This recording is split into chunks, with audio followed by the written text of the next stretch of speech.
which should be a great presentation for all. So without further ado, it's my pleasure to introduce Paula Mahoney from Words at Work, who will present our next session. Take it away, Paula. Good morning, everyone. Let's see if I can do this. Oops, nope, that's not what I wanted. But I guess it's gonna work. Paula, that looks good. You're on the full screen. Looks like you're good to go. Excellent, great. Thanks, Tommy. Thanks, everybody. Wow, what a great morning so far. And just one more session stands between you and your lunch. And I'm sorry if you hear my stomach growl because I'm thinking about lunch myself. I'd like to thank all of you today for attending and thank the Chamber and the Better Business Bureau for hosting this event.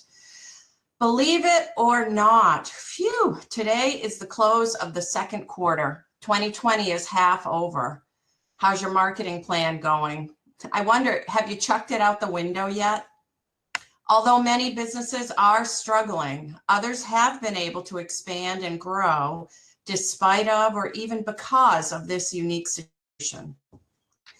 Are you scratching your heads on how to make improvements in the second half of the year? Hopefully, in the next 30 minutes, you'll add a few tricks to your marketing toolbox. And if nothing else, you'll leave with a better sense of how to tailor your messages for better impact. That's my goal for you today.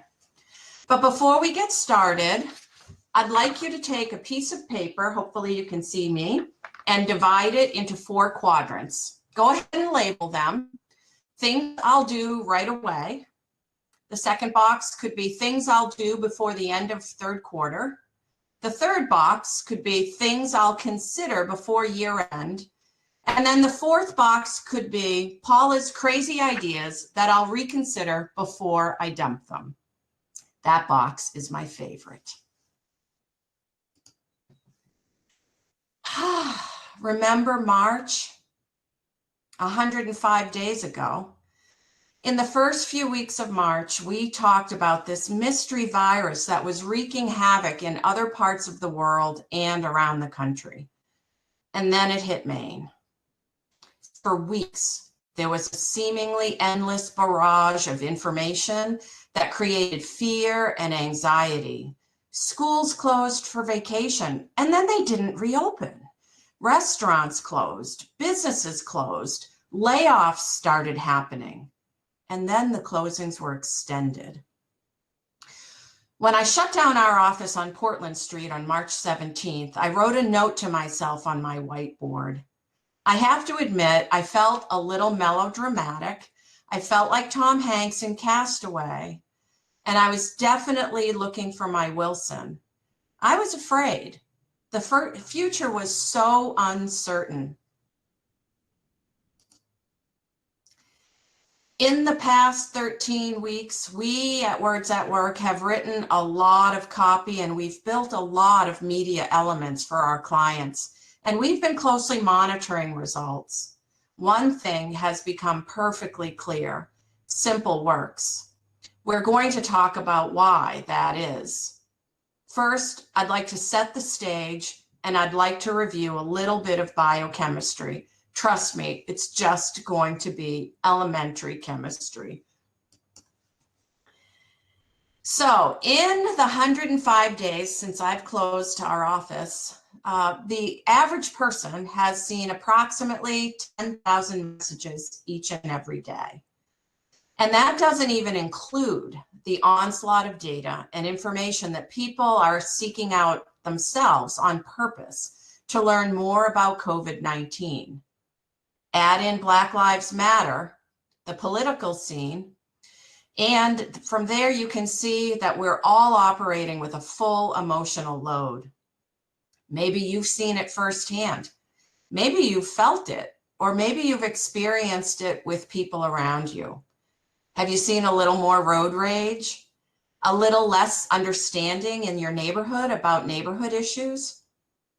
Are people among your friends and family a little quicker to react than normally? You might be finding yourself scratching your head asking, why are they so emotional? There's a very good reason why.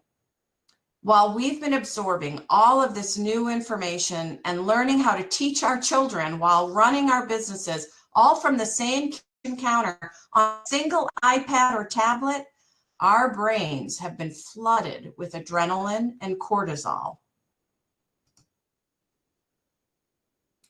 Advertising, programming, planning of the news, and even the positioning of news stories is done to generate reaction. We want to stimulate emotional response. Cartoons want to make you laugh.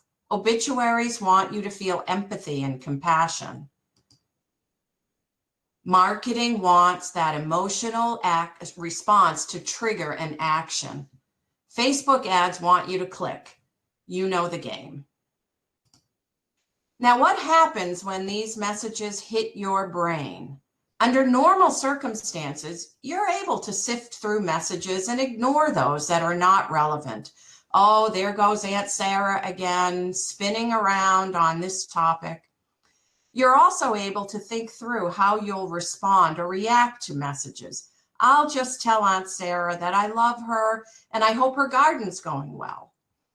It's easy for me to be able to choose under normal conditions the action or the next step, the rational next step that I'm going to take. Well, under COVID conditions, it's a different story. Remember all that adrenaline that was helping you manage your life in March, April, and May?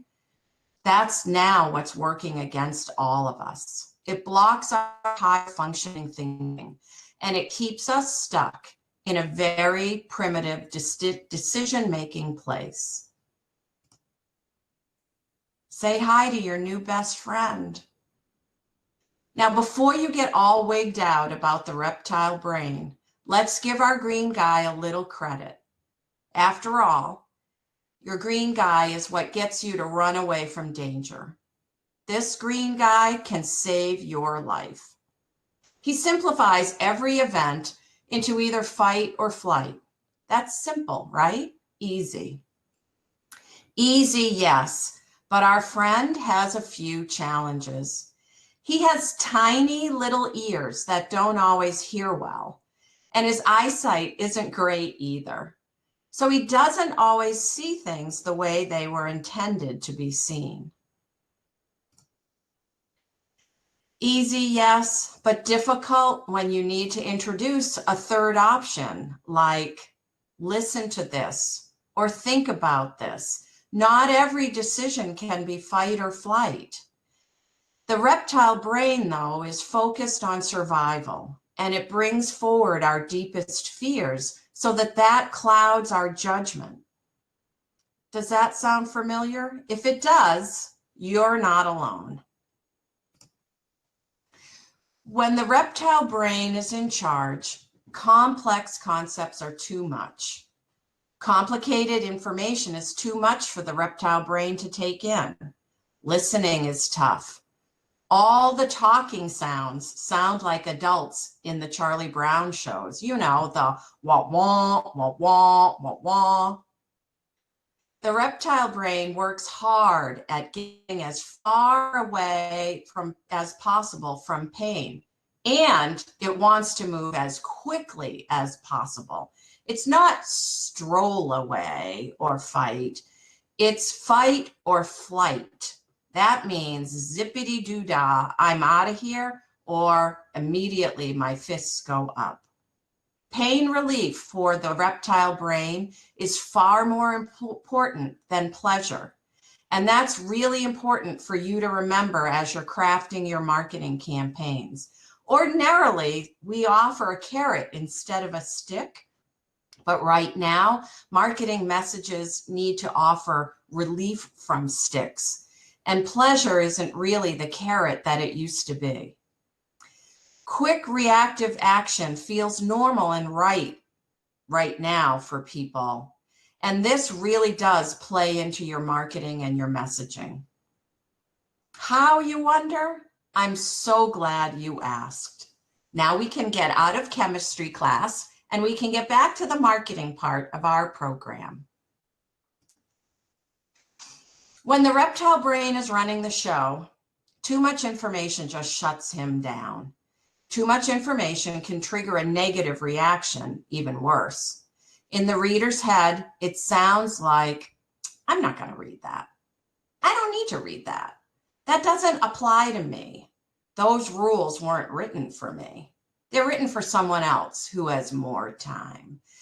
So when this post came through on my Facebook page with the really specific and so helpful rules and regulations for how to visit the Moosehead Lake Visitor Center, at first I was really excited because they step by step told me what to do.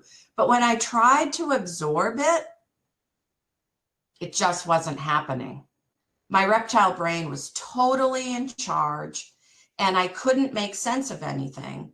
I saw all of those emojis and I thought, ooh, I wonder what those mean. Why is there a lollipop there? Are they giving out candy? I can't take candy now because it might have COVID virus germs on it. Huh, all those check marks. I have to check a box. Why is there a rainbow next to Crystal's name? And I just don't know. Click on to the next. Literally, that's what my poor little reptile brain did. When the reptile brain is in charge, humor is also lost. So when we found this image with the sign in the window of a very nice storefront, no mask, red, no brains, no service, we hoped it was meant as humorous. We really weren't sure. No one that I've shown this to saw it as humorous. So if you see humor in this, you could put it in the chat. By the way, I can't see the chat right now because of the way my screens are operating. The red lettering really threw us in terms of humor. And humor that misses the mark right now can quickly ignite a negative reaction. My first thought when I saw this was there might be people walking by this store that would never walk in. But because they saw the red sign, they would walk in without their mask and call the store's bluff. So what does red mean to our little reptile brain? Reptile brain sees red as danger, stop, react. So red says fight or flight to our little reptilian friend. That's not a great message to give our friend right now. Businesses have started reopening here and around the country, and we've all been receiving information about how we're able to engage with them. Just like back in March, we were receiving email after email of how they were closing down slowly and how you could continue to do business with them. Now it's how you can engage in their reopening. Your favorite retailer, your dentist, your nail salon, your barber, everyone has a new protocol to use. Each one of them is a little bit different. So again, there's a flurry of information every day that's flooding our poor little brains because protocols are also evolving as things open and then close and then open a little differently. That all incites our reptilian friend and sends floods of new adrenaline into us.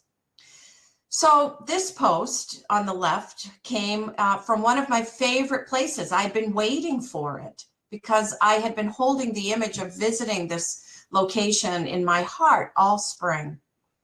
I'll protect the innocent because as excited as I was to receive it, I quickly realized it was another example of what not to do. Again, it's a jumble of information.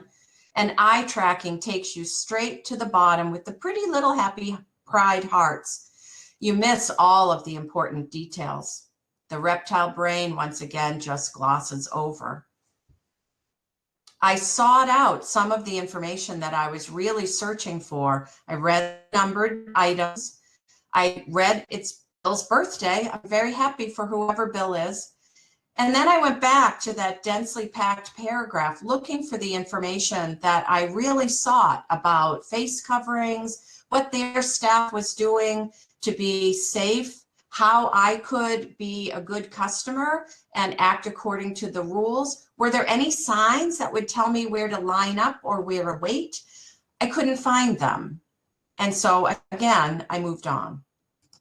But we decided that we would take a minute and recraft this really important post and decide what there was of real value and how we might be able to reorganize that so that eye tracking and spacing, whoops, my answering machine is going off.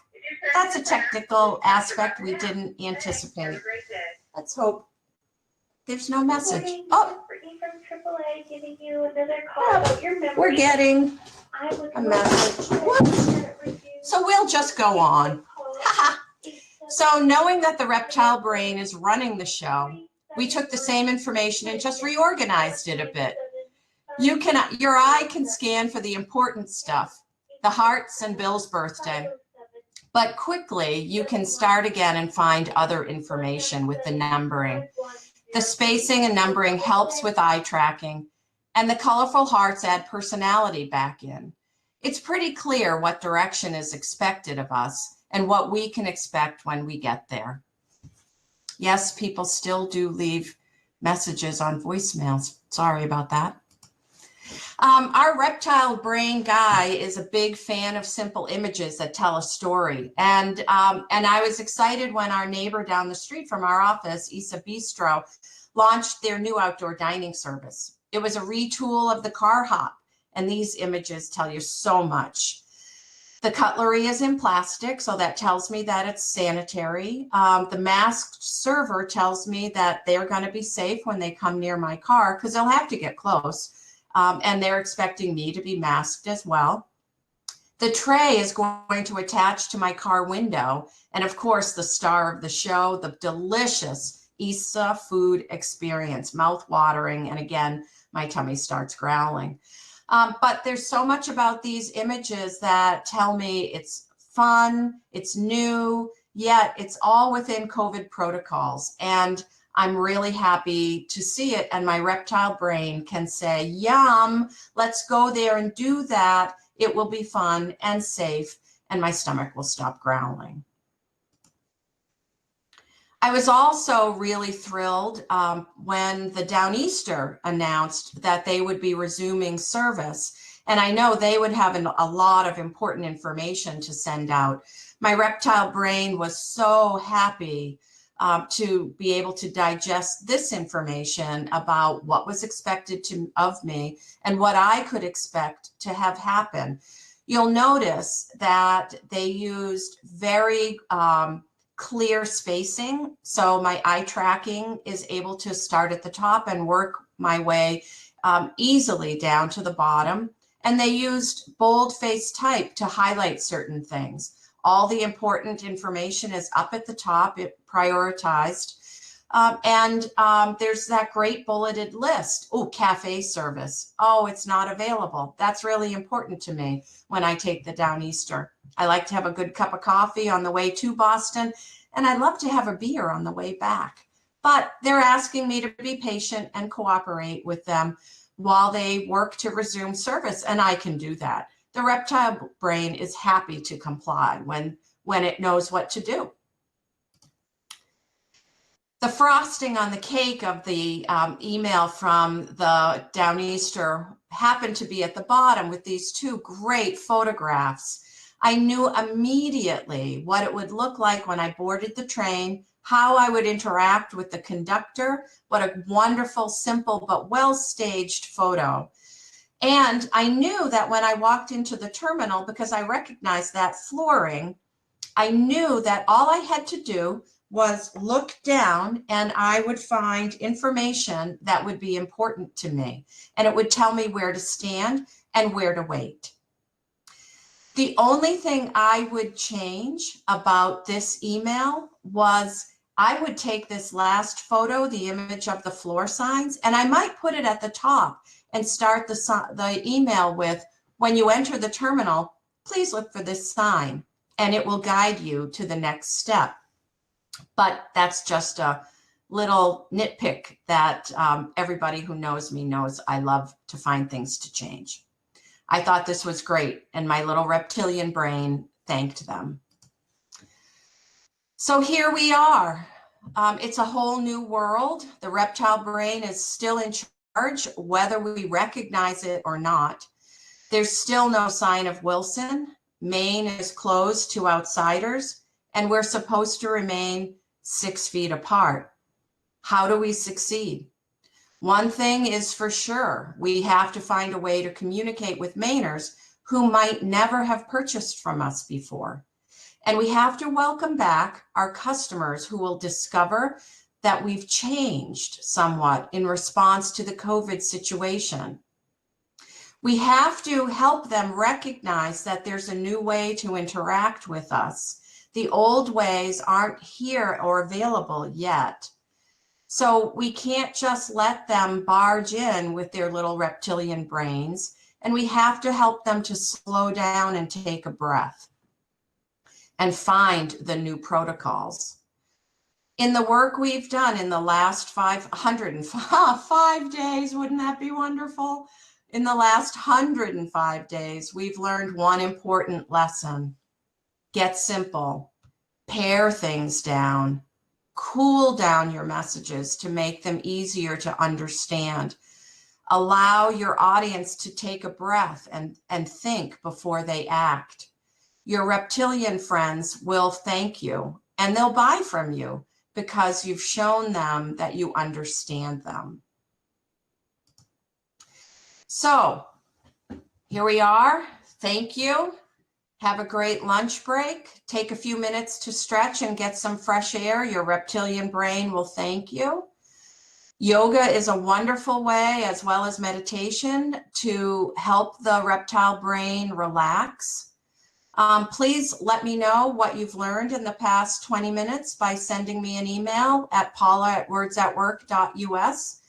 And if you'd like to join me for a Zoom call sometime later to talk about this further, send me an email and I'll set that up.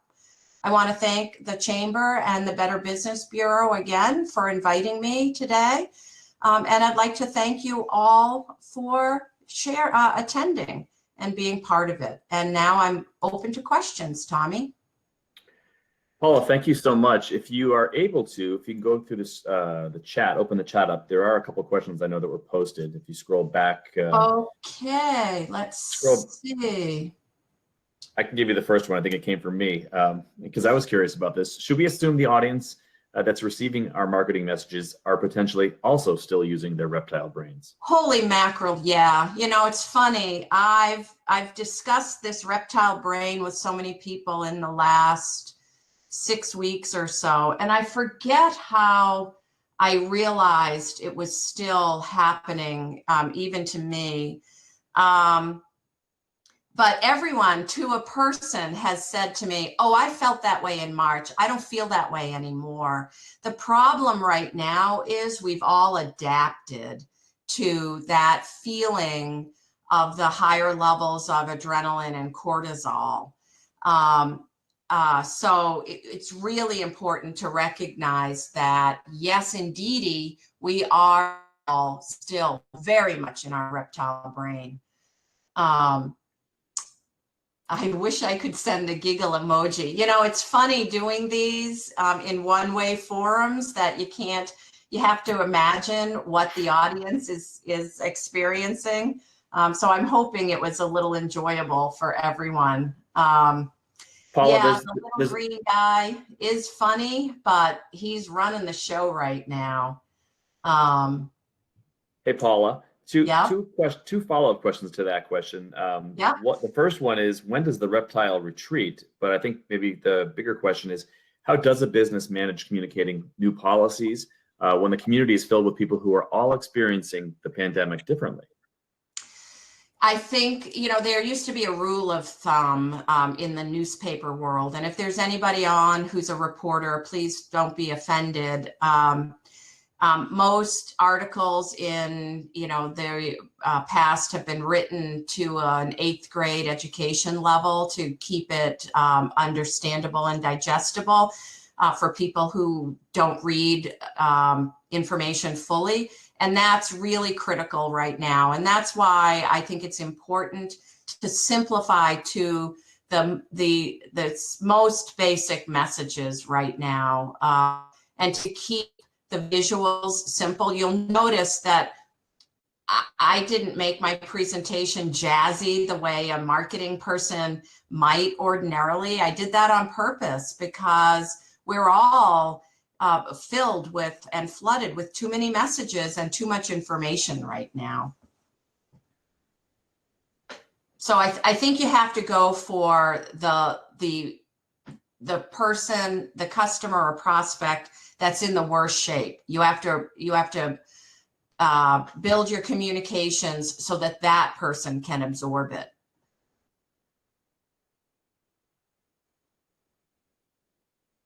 Let's see. Well, it's kind of. Oh, I'm sorry. Someone found it triggering or alienating. I'm sorry. Not intended.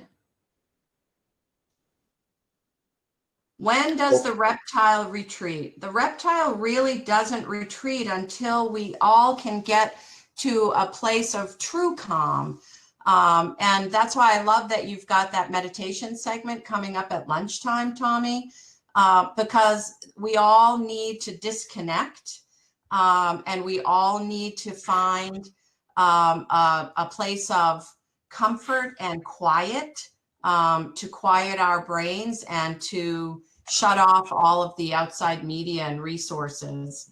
And we need to limit our intake of information, which does get in the way of communicating your marketing messages. But sooner or later, the other parts of the brain, the higher executive functioning parts of the brain, will come back, and complex thought and decision making will be restored, and we will get back to an ability to make good decisions in a complex world that we live in.